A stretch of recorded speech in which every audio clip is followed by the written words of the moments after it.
নমস্কার, হেলদি আড্ডার আরো একটি এপিসোডে আপনাদের সকলকে স্বাগত। আজ আপনাদের সঙ্গে রয়েছি আমি অভিনন্দা। বিগত কিছু বছর ধরে একটা বিষয় আমরা খুব শুনছি, একটা ডিজিজ।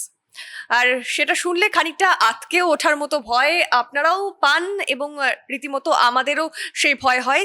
আর সেটা হলো ব্রেস্ট ক্যান্সার। হ্যাঁ, অনেকের মুখেই শোনা যায় যে এখনকার দিনে মূলত এই বিষয়টি খুব কমন। এবং লাস্ট আমরা যেটা দেখলাম, একজন বলিউড অ্যাক্ট্রেসেরও সেই দৃশ্য আমরা দেখলাম এবং তিনি কিভাবে সেটার সঙ্গে রীতিমতো একটা চ্যালেঞ্জিং সিচুয়েশন ফেস করে এগিয়ে যাচ্ছেন, সুস্থ হচ্ছেন। এবং সেই বিষয়টি শুধুমাত্র অ্যাক্ট্রেস নয়, সাধারণ মানুষের মধ্যেও এই বিষয়টি খুব দেখা যাচ্ছে। তবে কেন দেখা যাচ্ছে, যেটা আগেকার দিনে তো এত শোনা যেত না, এখন কেন এতটা হচ্ছে এবং কি করলে সেটা থেকে আমরা মুক্ত হব, কি কি লক্ষণ রয়েছে যেটা আগে থেকেই আমরা বুঝতে পেরে সতর্ক হব, আজকে সেই নিয়ে কথা বলবো। এবং আজকে আমাদের সঙ্গে যিনি রয়েছেন, doctor PK. নিমানি, senior consultant surgeon and head of the department general surgery, CMRI। ডক্টরকে অনেক অনেক স্বাগত। স্যার, এই যে সমস্যা এখনকার দিনে, এই যে ব্রেস্ট ক্যান্সার শুনলেই আমরা ভয় পাই, তবে ব্রেস্ট ক্যান্সার মেয়েদের ক্ষেত্রে, ছেলেদেরও হয়, তবে মেয়েদের ক্ষেত্রে যেটা শোনা যাচ্ছে যে খানিকটা বেশি পরিমাণে দেখা দিচ্ছে এখনকার সময় অনুযায়ী। কিন্তু সেটা কেন হয়, কারণটা কি? বেশি ব্রেস্ট ক্যান্সার এখন কিন্তু আস্তে আস্তে ভারতবর্ষে পৃথিবীতে তো বাকি জায়গাতে তো আছেই, ওয়েস্টার্ন ওয়ার্ল্ডে, ভারতবর্ষেও কিন্তু 1 নম্বর জায়গা নিতে যাচ্ছে। It is becoming the commonest cancer in females in India also. এখন পর্যন্ত 2 নম্বরে আছে, কিন্তু 1 নম্বরের খুব তাড়াতাড়ি পৌঁছে যাচ্ছে। কারণ ব্রেস্ট ক্যান্সার ইনসিডেন্স কিন্তু প্রতিদিন বাড়ছে। তার কারণ যেটা আপনি জানতে চাইলেন, কারণ হচ্ছে লাইফস্টাইল চেঞ্জেস। আগের যুগে আমাদের মায়েদের যুগে যেটা ছিল, অল্প বয়সে বিয়ে হয়ে যেত, অল্প বয়সে বাচ্চা হতো, তারা অ্যাডিকুয়েটলি ব্রেস্ট ফিড করতেন, তার ফলে কিন্তু ব্রেস্ট ক্যান্সার থেকে প্রিভেনশন হতো। Breast feeding literally prevents breast cancer. আর আজকাল যেটা হচ্ছে, late marriages, late child birth, শুধু তাই না, তারপরেও কিন্তু কেরিয়ারের র্যাট রেস যেটা চলছে, তারপরে তাদের কাছে সময় নেই। বাচ্চা প্রথম জিনিস, বিয়ে করার সময় নেই, বিয়ে করলে বাচ্চা করার সময় নেই, বাচ্চা হয়ে গেলে তাকে ব্রেস্ট ফিড করানোর সময় নেই। তো এইসব ঘটনাগুলোর জন্যই কিন্তু আস্তে আস্তে কিন্তু ব্রেস্ট ক্যান্সার ইনসিডেন্স বাড়ছে, and that too among the careeristic women, যারা আপওয়ার্ডলি মোবাইল, তাদের মধ্যে বাড়ছে। তার মানে যারা আমাদের দেশে ইকোনমিতে ম্যাক্সিমাম কন্ট্রিবিউট করতে পারে, সেই জেনারেশন কিন্তু সাফার করছে। তার ফলে এর মধ্যে বেশি দেখা যাচ্ছে। ইয়েস, এই যে 35 বছর 40 বছর বয়সে যেখানে কেরিয়ারের একটা পিকে তারা রয়েছে, আপওয়ার্ডলি মোবাইল, তো সেই অবস্থাতে কিন্তু সেই সময় কিন্তু তাদের কাছে কিন্তু ফ্যামিলির দিকে তাকানোর সময় নেই। তো সেই অবস্থাতে কিন্তু ক্যান্সার এগুলো দেখা যাচ্ছে। তো তার ফলে কিন্তু এটা কিন্তু একটা খুব ইম্পর্টেন্ট জিনিস। আর দুঃখের ব্যাপারটা হচ্ছে, এটা প্রিভেন্টেবল, তারপরে আমরা সাফার করছি। যদি এটা প্রিভেন্টেবল একটা ডিজিজ, তাকে যদি আমরা সচেতন যদি থাকি, আর যদি আমরা প্রপার স্টেপসগুলো যদি নিই, তাহলে কিন্তু এই জিনিসটাকে, যে রোগ থেকে আমরা বাঁচতে পারি।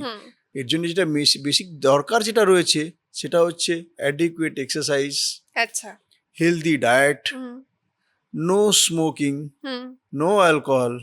মানে যেটা শুনতে খুব এটা লাগে কি, আজকালকার এই কেরিয়ারের যুগে কিন্তু অ্যালকোহল খাবো না, স্মোকিং করবো না, এগুলো কিন্তু দিজ আর দি রিজনস।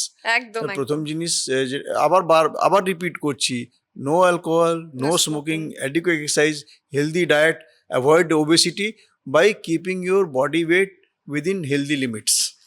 তো এই জিনিসগুলো যদি করা যায়, তাহলে কিন্তু ব্রেস্ট ক্যান্সারটাকে অনেকটাই কমিয়ে আনা যায়। কারণ এই জিনিসগুলো আমাদের হাতে রয়েছে, জেনেটিক ফ্যাক্টরস আমাদের হাতে নেই। ফ্যামিলি হিস্ট্রি যদি ব্রেস্ট ক্যান্সারে থাকে, সেটা আমার হাতে নেই, কারণ আমি আমার জিন চেঞ্জ করতে পারবো না, আমার ফ্যামিলি ব্যাকগ্রাউন্ড চেঞ্জ করতে পারবো না। ফ্যামিলি হিস্ট্রি যেটা আপনি বললেন জেনেটিক্যালি, সেটাতেও কি হওয়ার সম্ভাবনা থাকে? জেনেটিক্যালি যেটা থাকে, সেখানে সম্ভাবনা তো আপনার আছে, কিন্তু ব্যাপারটা হচ্ছে, আপনি যদি সচেতন যদি থাকেন, সজাগ যদি থাকেন, তাহলে কিন্তু আপনি আর্লি স্টেজে ধরতে পারেন, আর তারপরে তাড়াতাড়ি চিকিৎসা নিতে পারেন, ট্রিটমেন্ট নিতে পারেন। সেই জন্য ইট ইজ ইম্পর্টেন্ট। আপনি মডিফাইবল ফ্যাক্টরস নয়, but you can treatment can be modified. আপনি যদি সজাগ যদি থাকেন তাহলে আর্লি স্টেজে ধরতে পারেন রোগটাকে, আর্লি স্টেজে ট্রিটমেন্ট নিলে কিন্তু আপনি নিজের প্রাণ বাঁচাতে পারবেন।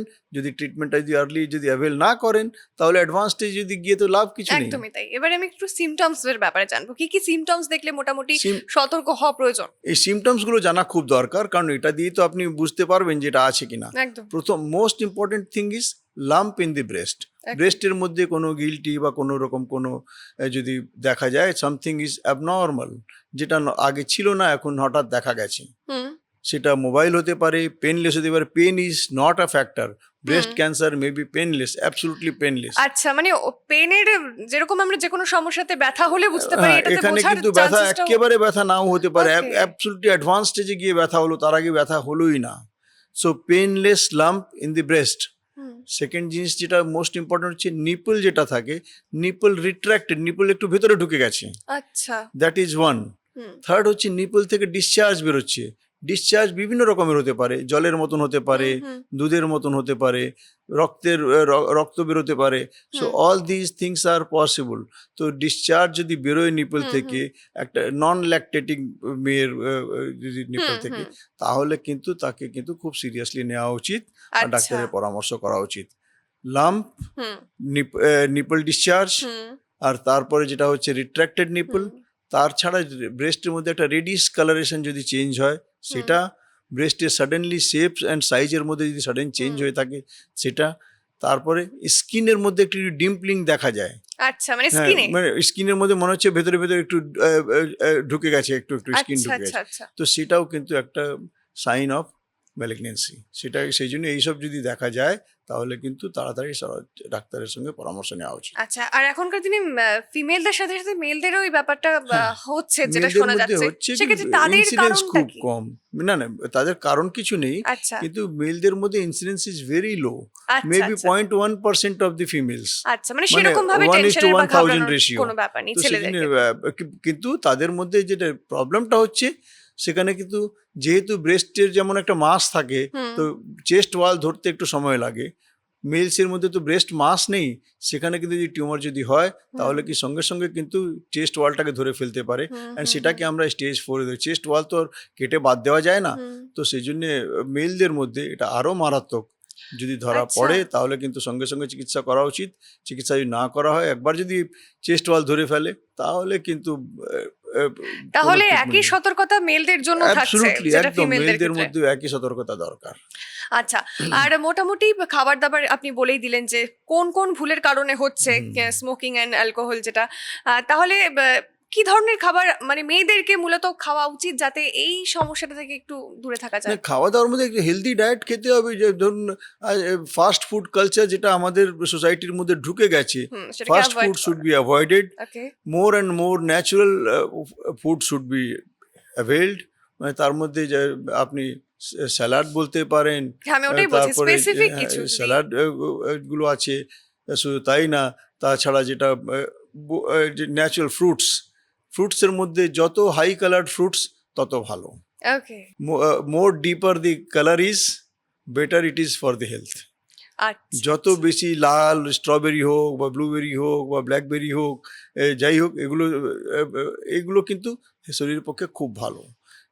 মানে আগে কালো জাম এসবগুলো খেতাম, হ্যাঁ। সেগুলো কিন্তু they are very good because they have a very high content of antioxidants. হুম। সেগুলো কিন্তু অ্যান্টি এজিং, অ্যান্টি ম্যালিগনেন্সি, সেগুলো কিন্তু খুব healthy for the body.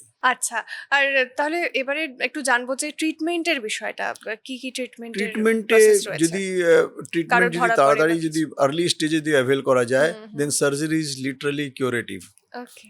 Surgery করলে কিন্তু রোগটাকে পুরো রিমুভ করে দেওয়া মানে সম্ভব। মেডিসিনের থ্রুতে? মেডিসিনের কোনো দরকারই লাগে না। একদম আর্লি স্টেজ যদি স্টেজ 1-এ যদি ট্রিটমেন্ট যদি দেওয়া হয় তাহলে কিন্তু সার্জারির পরে আর কিছু দরকার লাগে না, মানে রেগুলার সার্জারি ফলো তো আপে শুনলে থাকতে একটু হয়। স্বাভাবিকভাবে ভয়ের একটা ব্যাপার হ্যাঁ, থাকে, তো সেক্ষেত্রে তো সেই ব্যাপারটা দিকটা যে থেকে। কোন স্টেজে এলো তার উপর ডিপেন্ড করছে। আর্লি স্টেজ আচ্ছা। যদি আসে তাহলে কিন্তু ব্রেস্ট প্রিজার্ভেশনও করা যেতে পারে, যে পুরো ব্রেস্ট রিমুভ করার দরকার হলো না সেরকমও হতে পারে। হুম। So nowadays breast preservation surgery is also available. সেখানে ব্রেস্টের একটা পোর্শন শুধু বাদ দেওয়া হলো, rest of the breast remains there. হুম। তাতে কিন্তু একটা সাইকোলজিক্যালি পেশেন্ট একটু বেটার থাকে। আর বডির কন্ট্রোলটাও ঠিকঠাক থাকে। আচ্ছা। কিন্তু তাতে যেটা সমস্যাটা হচ্ছে রেগুলার ফলো আপে থাকতে হবে, হুম। কারণ সেখানে slightest signal of recurrence that should be treated seriously. আহ। আর তারপরে যেটা রয়েছে, যদি হরমোন রিসেপ্টর পজিটিভ যদি থাকে তাহলে কিন্তু হরমোন থেরাপি দেওয়া যেতে পারে, which is not very toxic. সেগুলো বডিতে খুব ভালোভাবেই ওকে। কিন্তু টলারেট করা যেতে পারে। বেশ। কিন্তু সেগুলো যদি না, আর ডিজিজ যদি লোকালাইজ থাকে তাহলে সার্জারির পরে রেডিওথেরাপি দেওয়া যেতে পারে। আর যদি ডিজিজ স্প্রেড করে গিয়ে থাকে তাহলে আলটিমেটলি কিমোথেরাপি দিতেই হয়। বেশ, মোটামুটি যেই একটা ভয়, যেই নামটা শুনলে আমরা ভীত হয়ে যাই, এবং কি কি ভুলের জন্য আমাদের এখনকার দিনে লাইফস্টাইলের কি কি পরিবর্তনের জন্য সেটা হয়, আশা করি আপনারা বুঝতে পারলেন, এবং সেটা যে করা অবশ্যই উচিত নয়, আশা করি সেটাও আপনারা বুঝতে পারলেন। আজকের মতো এই পর্যন্ত। অসংখ্য ধন্যবাদ আপনাদের সকলকে, অসংখ্য ধন্যবাদ ডক্টরকে।